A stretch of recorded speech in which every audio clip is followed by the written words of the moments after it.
Hello everyone, I'm the Nerdy Fool and welcome back to Oblivion. We've got a quest to go to a ruin to find a missing heirloom, I think an axe. And that will get us the information about where some lady's husband has been captured, maybe? Let's take Cyrodiil's boat. Oh, we just teleported the boat away.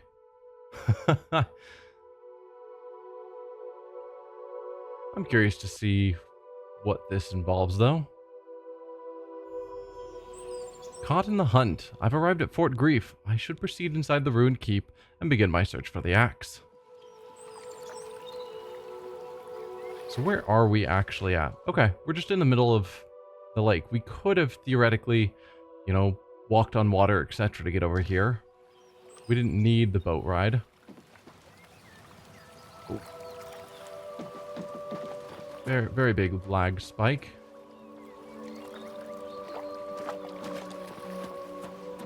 I guess let's just head in. Unless there's stuff over here at all. I don't think so.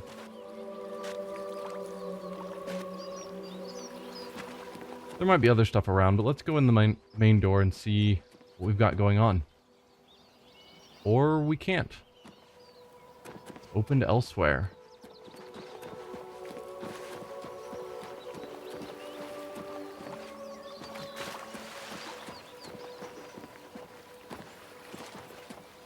I'm also kind of half expecting to see Nermrint around here.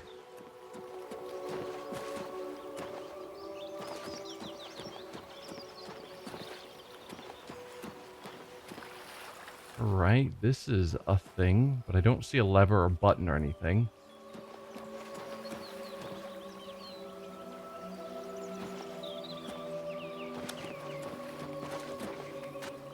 How do I get in?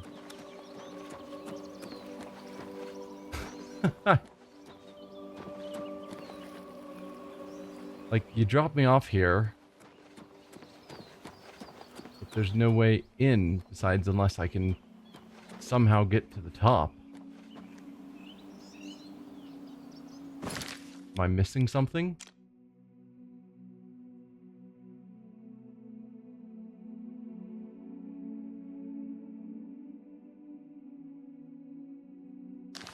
Nothing obvious.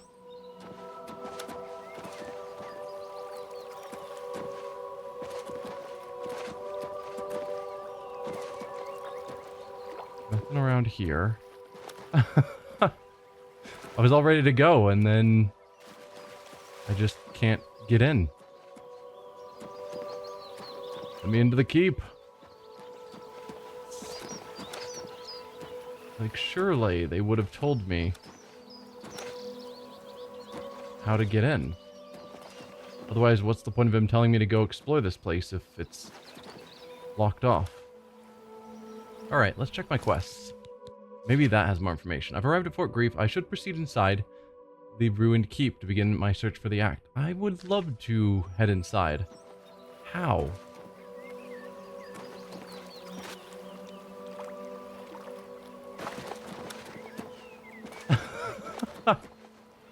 Like, am I just being dumb?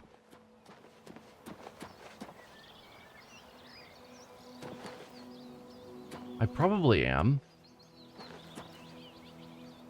There it is. Okay. That was not obvious.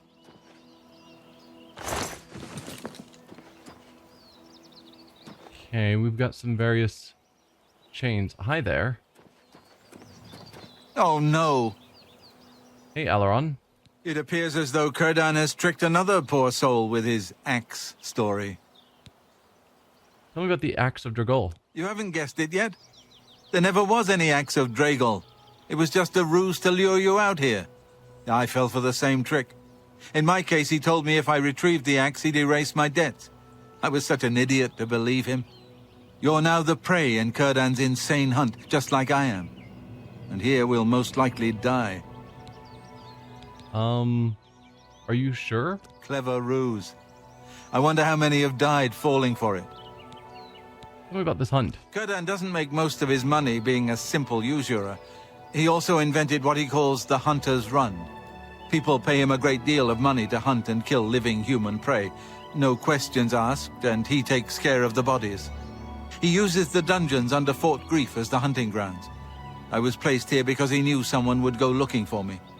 I'm sorry you got mixed up in all of this. I hope you can fight. It's our only chance of escaping alive. Well, I definitely can. I have a boat nearby. Don't bother. The door to this place is now locked. The only way to get out is by descending into the hunter's run and killing the hunters. One of them will have the key to the door. That's Círdan's rules. It's the only way we can win. I wish I could help more, but I can't fight. I've never held a weapon before in my life. Please, get us out of here. Well, if you were smart then, you would have been by the door. And so as soon as I opened the door, you could have just walked out with me. The fact that you were hanging out in this central chamber is the reason we're both trapped here. So thanks for that. I'm not a rich man, but if we get out of here alive, I'll do what I can to reward you. Don't you have insane debts? Círdan is treacherous. Be wary, friend.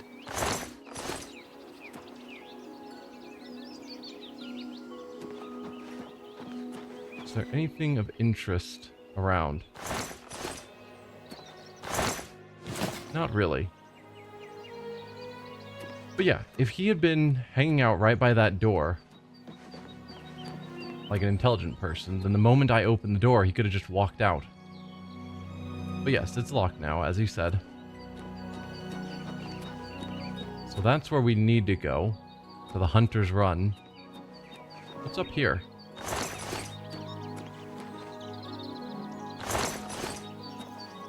Fine iron longbow? Probably not. A chest.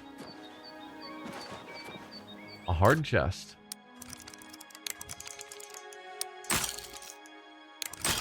Oh, come on. I can pick locks.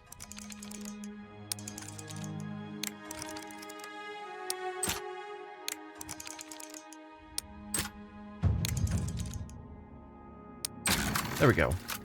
Sound like I got just some wine. Shadow Banish wine. It's worth a lot. Yeah. Venerable Vintage. I've come across a bottle of wine with markings I've never seen before. I can barely make out Shadow Banish wine on the label. It must be quite valuable. I should hold on to it until I find out more. Okay. Yeah, we got another point of security, so that's nice. But also, apparently there's a quest we'll come across at some point where someone's looking for this wine. So glad we grabbed it while we were here.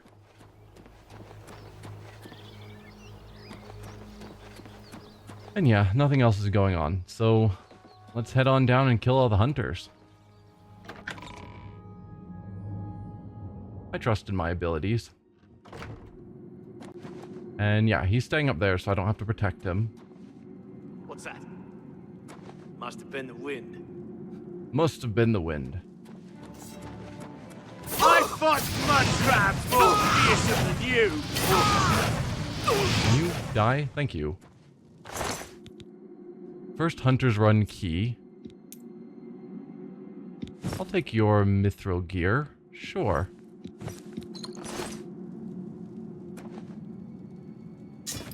I am now encumbered. That's less good.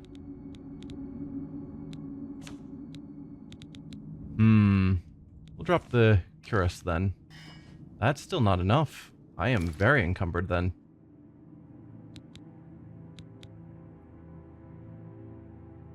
I must have been just right at that line. Which I guess makes sense because we did pick up all those Wilken stones at the last location. Still encumbered. Alright, maybe I'll just cast Ease Burden.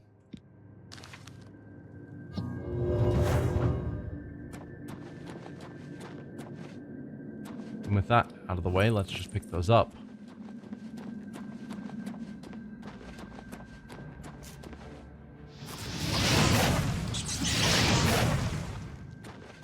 What else do we have around here? So I'm wondering if I'm supposed to go back up to that door we saw at the start. Or, because that needed a key. My guess is no. I'm going farther down here. Where I'll probably find a door that needs this first key. That'll let me get to the next hunter, etc. Ow.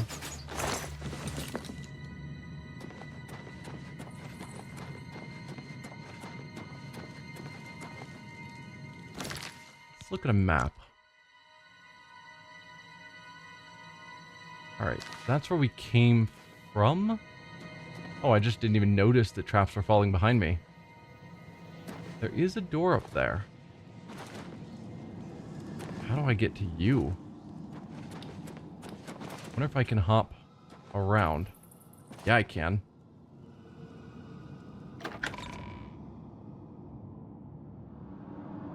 Where do you take me? So this is to a new area. Maybe we hold off on here. It wouldn't surprise me if that's supposed to be our exit. And things will break if I go that way first.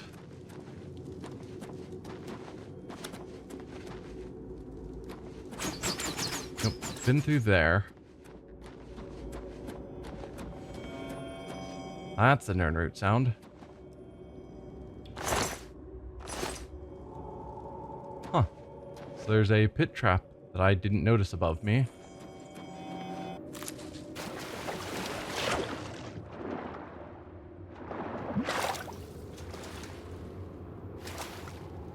Or not.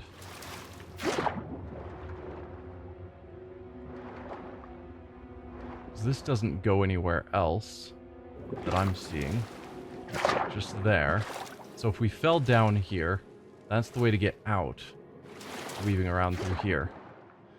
So yeah, either we do jump to that ledge to go through that door, or... Ah, that's the pit trap. I did see an area over here. Ah, you must be the next hunter.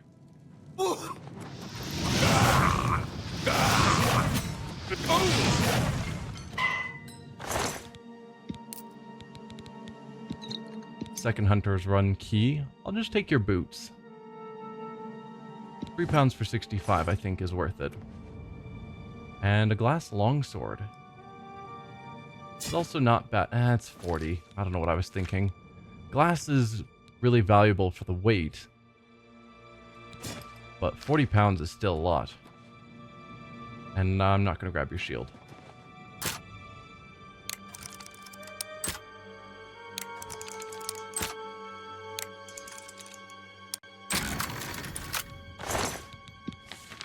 Don't need the repair hammer. Grab all of your potions, of course. That's the poison trap we ran through. Yeah.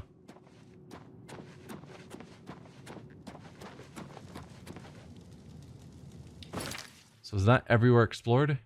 Yes. So we've got Hunter's Abyss. Hunter's Abyss. So they both take me to the same location. But this is probably the one we're supposed to go through. Hunter's Run keys used to open the door.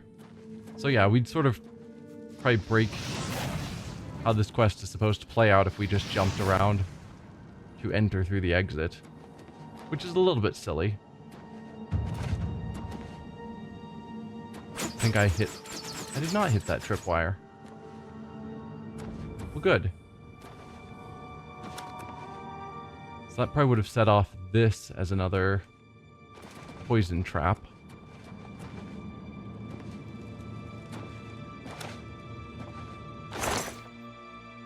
Grab the gold. I don't need the repair hammer.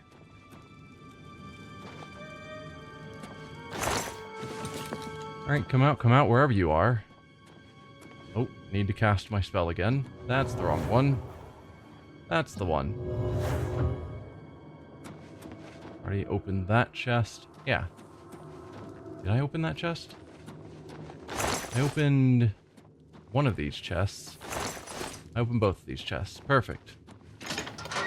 I see you down there. Oh, you have a lot of health.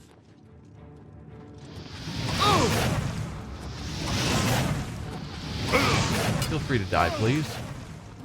Thank you. Elven Shield. I've defeated all of the hunters. Wow, that was real easy.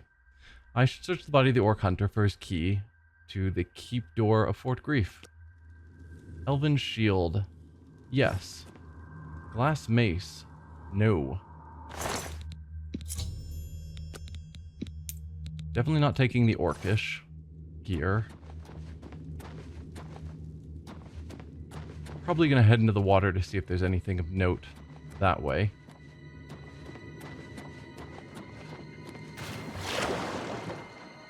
This is a lot bigger of an area than I was expecting. No side paths. It's just deep. Okay. Let's get out of here.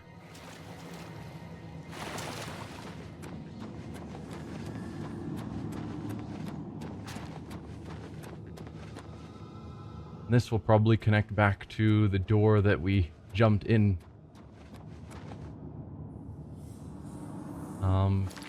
Probably? Yeah. So, funnily enough, if we had decided to come in here through that little hop that we did, we could have just come directly in here, killed the one guy without difficulty, and then hopped back out.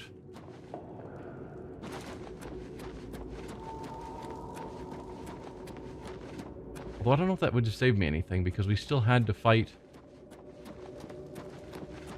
the other two on our way here, didn't we? So, yeah, there's one.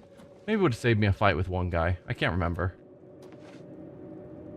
So I can't open you. Needs key. I have all the keys. Huh. Weird.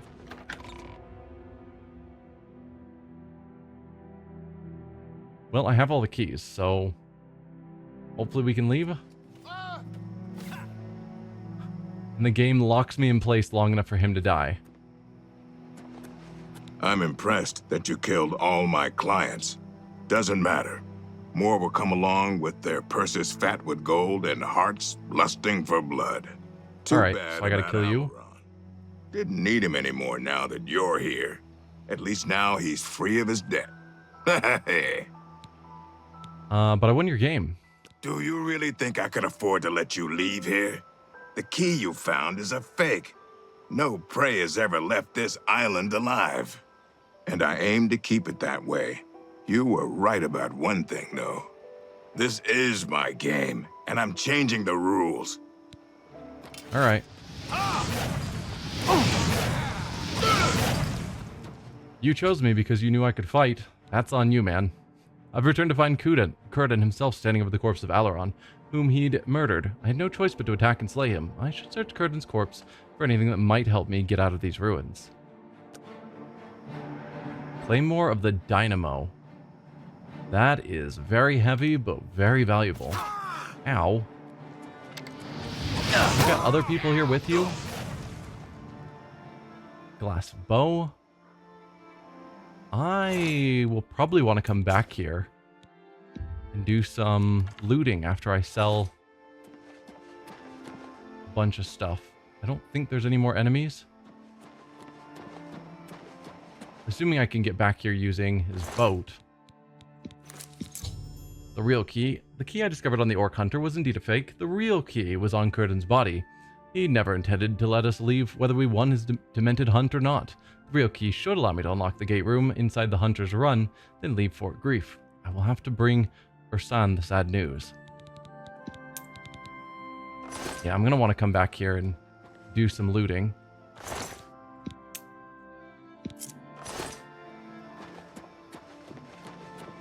With that real key, we should be able to go down here, open that door. which will then allow me to turn the handle to open the main door.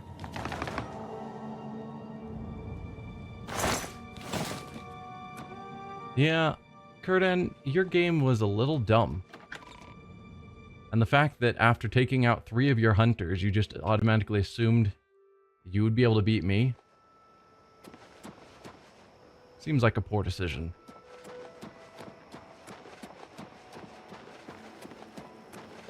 So yeah, let's take your boat back to town, where I should be able to sell a bunch of stuff.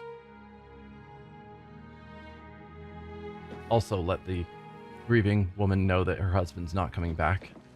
I guess that's important. She was in the chapel, I thought. But no, you're over here somewhere. I guess... Oh. Ran out of weight. Hello? I'm sorry, but I'm really not one for engaging in conversation. Please, leave me. Okay. Hi there. I fear something's wrong. I can tell. What's happened to Alaron? I'm sorry to say he's dead. When I saw the grave look on your face, I knew something had happened to him.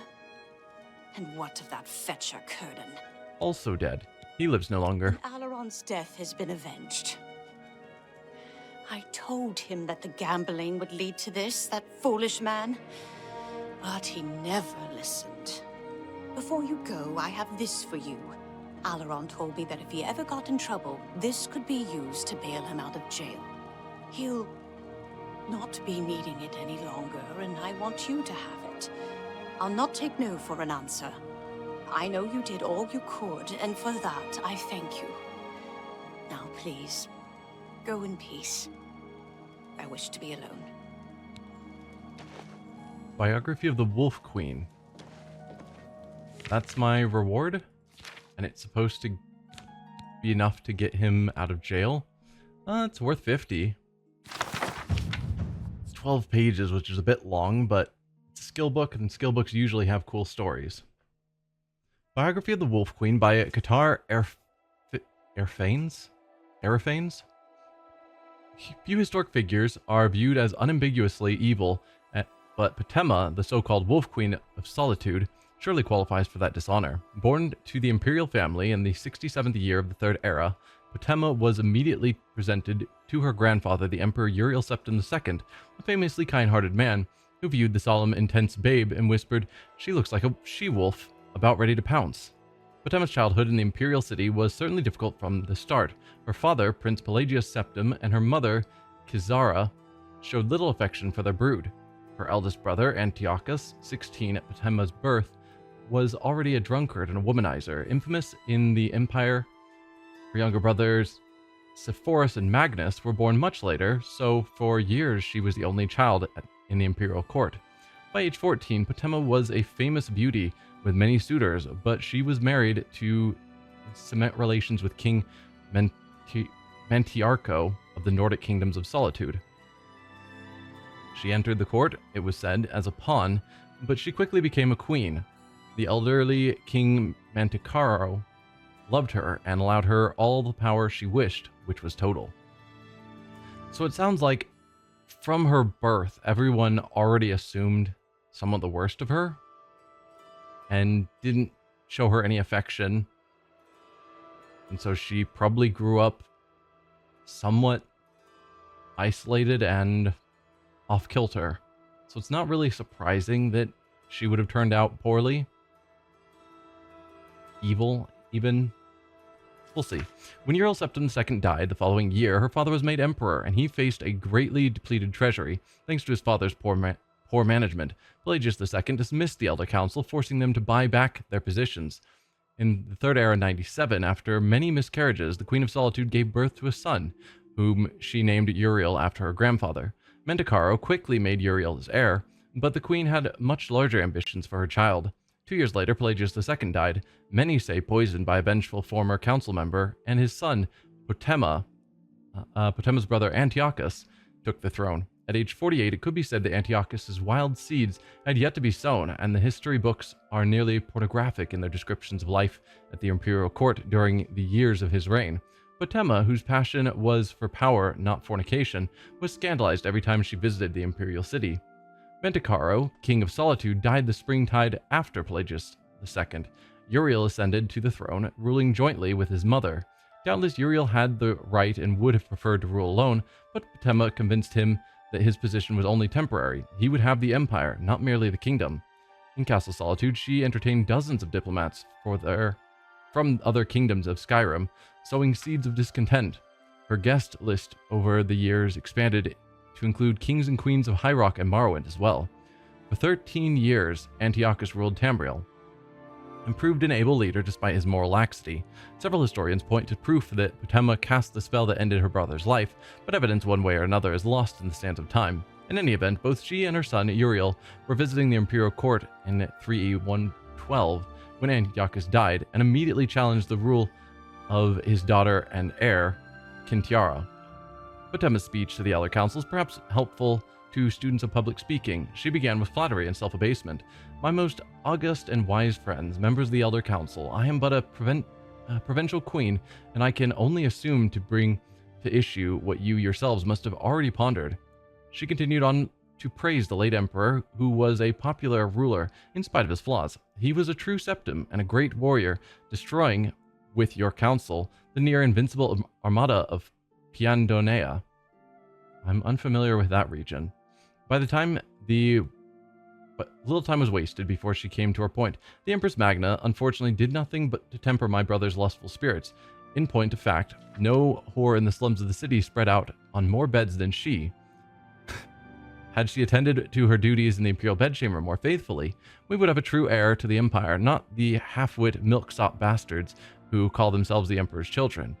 The girl, called Kintiara, is popularly believed to be the daughter of Magna and the captain of the guard. It may be that she is the daughter of Magna and the boy who cleans the cistern. We can never know for certain, not as certainly as we can know the lineage of my son, Uriel, the last of the Septim dynasty.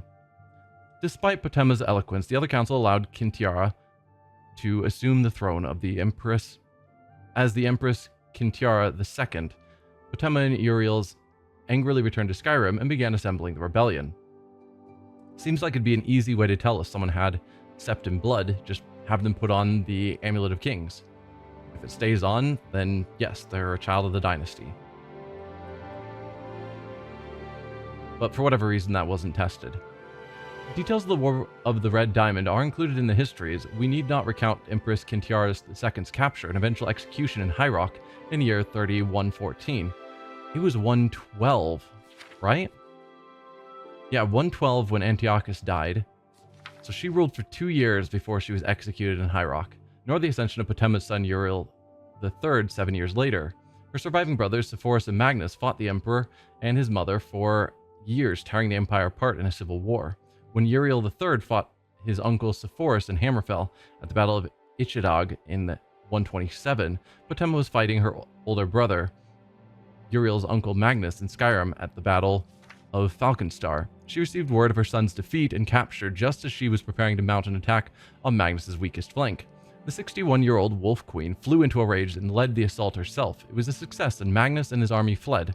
In the midst of the victory celebration, Potema heard the news that her son, the Emperor, had been killed by an angry mob before he had even made it for trial in the Imperial City. He had been burned to death within his carriage. Brutal. When Sepphoris was proclaimed Emperor, Potema's fury was terrible to behold. She summoned Daedra to fight for her, had her necromancers resurrect her fallen enemies as undead warriors, and mounted attack after attack on the forces of the Emperor Sepphoris I. Her allies began leaving her as her madness grew, and her only companions were the zombies and skeletons she had amassed over the years. The Kingdom of Solitude became a land of death, stories of the ancient Wolf Queen being waited on by rotting skeletal chambermaids and holding war plans with vampiric generals terrified her subjects. Potema died after a month-long siege on her castle in the year 137 at the age of 90. While she lived, she had been the Wolf Queen of Solitude, daughter of the Emperor Pelagius II, wife of King Manticar, aunt of the Empress Kintiara II, mother of the Emperor Uriel III, and sister of the Emperors Antiochus and Sepphoris.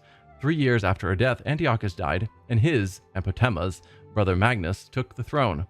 Her death has hardly diminished her notoriety, though there is little direct evidence of this. Some theologians maintain that her spirit was so strong she became a Daedra after her death, inspiring mortals to mad ambitions and treason. It is also said that her madness so infused Castle Solitude that it infected the next king to rule there. Ironically, that was her 18-year-old nephew, Pelagius, the son of Magnus. Whatever the truth of the legend, it is undeniable that when Pelagius left Solitude in 145 to assume the title of Emperor Pelagius III, he quickly became known as Pelagius the Mad. It is even widely rumored that he murdered his father Magnus. The Wolf Queen must surely have had the last laugh. Okay. Well, that's a bit more lore of the emperors and the empire, which I always approve of. However, I don't have any sort of direct, I don't know, mission I want to work on now. I'm probably going to stop here, take some time to sell some more goods, and then particularly see if I can go back to the island and collect the rest of the loot. And then I don't know what we'll pick up next time. But yeah, thanks for watching everyone, and I will see you guys then. Bye.